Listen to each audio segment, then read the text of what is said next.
Of all the cutting boards I've made over the years, I've never made an end grain cutting board. And that's probably because I've convinced myself that unless I purchase a wide belt sander or a drum sander and blow some more money on tools, it can't be done. So that's why today we're going to pull out some quarter sawn and flat sawn white oak and prove that it can. The first step in this process will just be taking the boards, cutting them to rough length, and milling them up on the jointer, clearing one face and one edge so that we can pass these boards through the planer.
At the table saw, I ripped these into 2-inch wide strips so they could be glued together in alternating grain patterns between the flat sawn and quarter sawn white oak.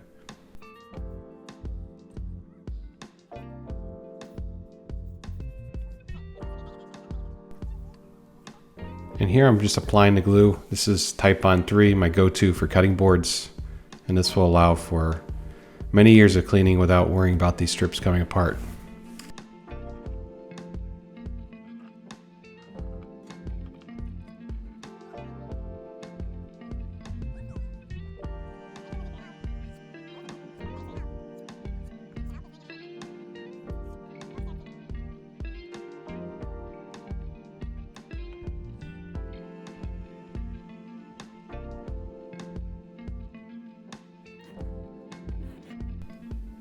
And one tip you can use for gluing up panels like this, especially wider boards, is to always alternate your clamps, one top, one bottom. This will generally keep your strips from cupping as a whole.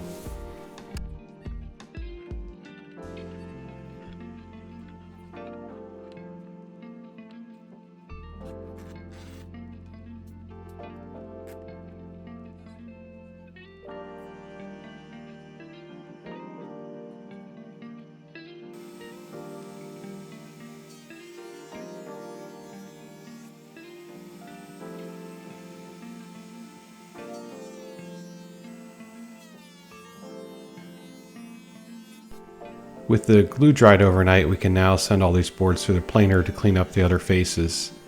We're going to take this down just enough to clean up the surfaces so that we can rip these into strips and glue these up again.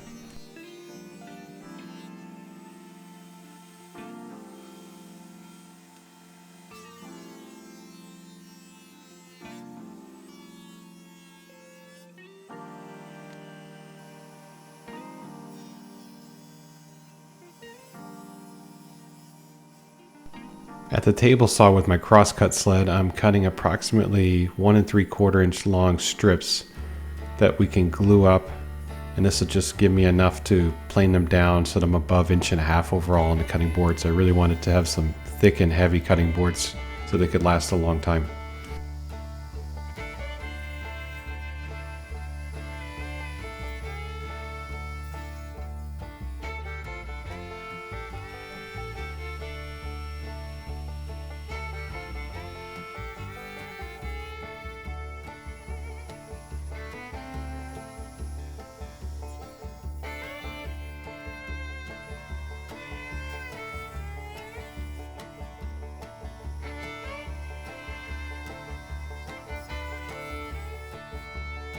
And this is where the alternating grain pattern starts to look really cool. I took one strip from each set and alternated them in the glue pattern.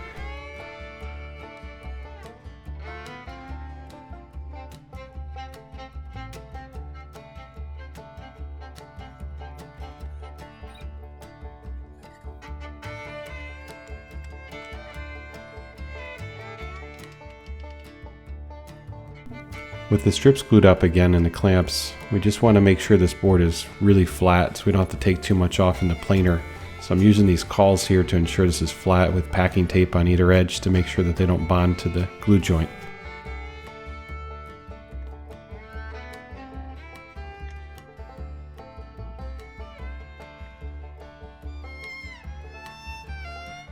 So despite the long debate about this, it can be done. You can plane end grain white oak like this in a planer, especially even just a lunchbox planer like this one. You just have to go really, really slow and really shallow. And one trick I learned is by gluing these sacrificial strips on, you can avoid any of the tear out on the end of the cut. And when we're done, we'll rip these right off the board. The next thing to set up for these boards was to cut what are called juice grooves on the internet anyways. And I figured of doing this just by looking at someone else's jig that I'd seen online, where they ripped a couple pieces of scrap plywood and screwed them together with just the right offset to give them a fixed border, if you will, around the cutting board. And I thought this was a really clever jig because you can make them long and be used for multiple sizes if you just make them individual.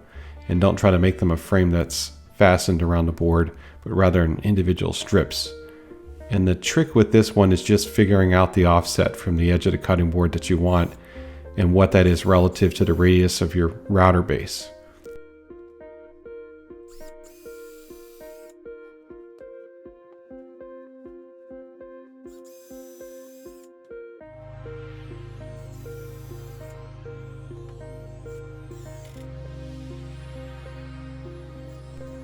And here's the bit that I thought was really clever about this jig is you can adjust these depending on the size of your cutting board, and they don't have to be fixed for a particular length or width.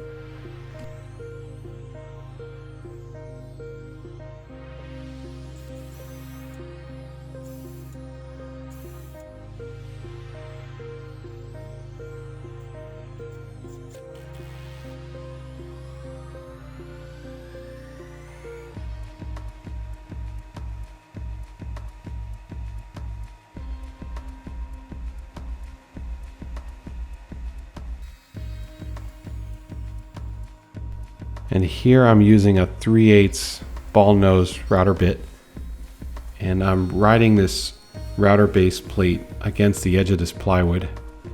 And as I learned with the first cut, you really need to go shallow and you need to hold firm against the plywood or you'll lose it. And in my case, I had to throw in a couple of strips to increase the width of the groove, which if you know anything about woodworking, you know it's not about not making mistakes, but how to fix them if you do.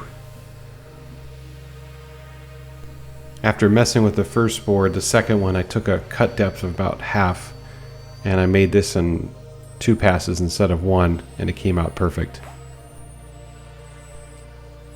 On all the corners I put a pretty good size radius round over, and I'm just using this mega flush trim bit that I got from Infinity. I really like this bit so far.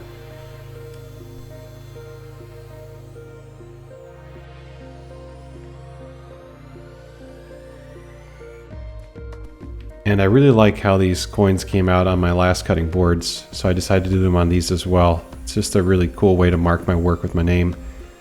These are just some stainless laser engraved coins that I had custom made, and I'm routing these in with a template and a bushing and a 1/4 inch up spiral bit with this trim router.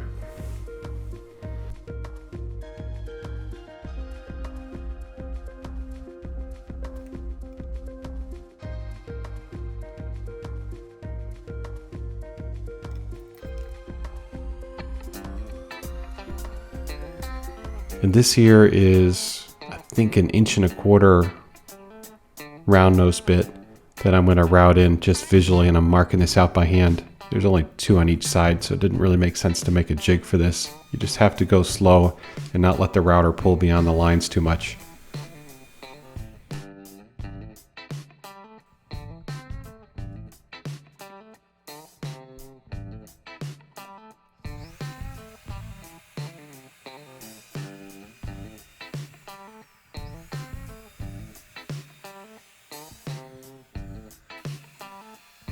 And lastly, I put a subtle 1/8 round over just to break all the edges really nice for sanding.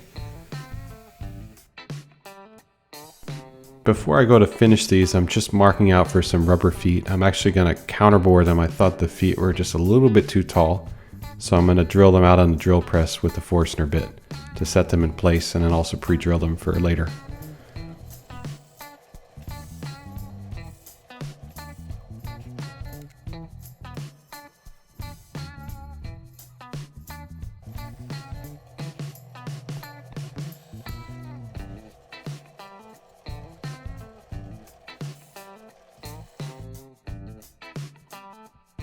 To glue the coins in place and set a little layer on top of them, I'm using a 50/50 2-part epoxy mix. The trick that I like to use with this is to set this in a warm bath of water to warm up the materials, mix the proportions perfectly visually, and make sure you really mix up this material well.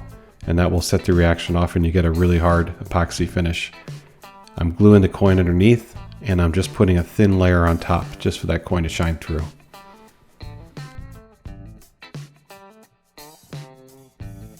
And if you get any bubbles, it's good to have a map torch or a heat gun, and then all you got to do is hit the top just very quickly and they'll all go away.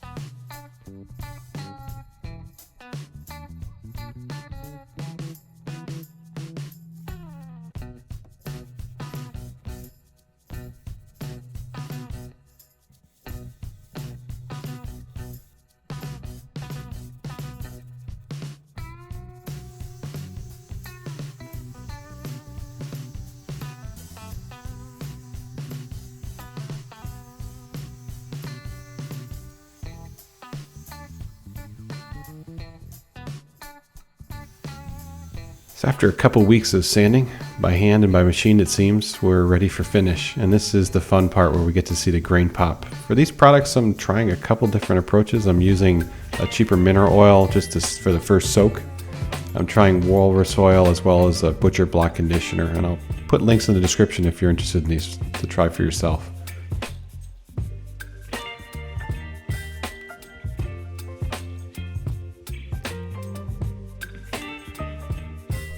I really like how these came out with this checkerboard pattern and the fleck of the quarter sawn white oak that you see on this edge.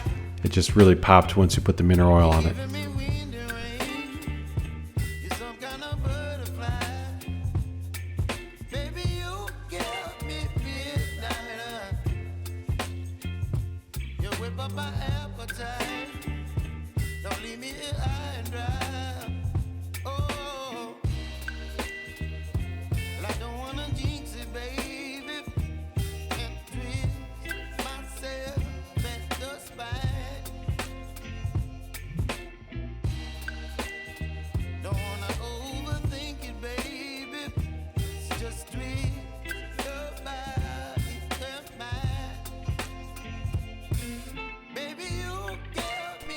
After a few coats of mineral oil and the walrus oil, I put this wood conditioner for butcher blocks on the top. I put the last 2 coats, and the grain just looks awesome. With the final polishing, I used the DA with a rag just to kind of buff the finish, poor man's polisher.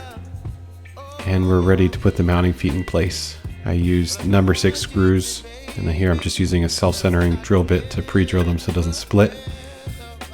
And they are ready to enjoy. I made these for some friends of mine, and I have no doubt they're going to be using these for barbecues for decades to come.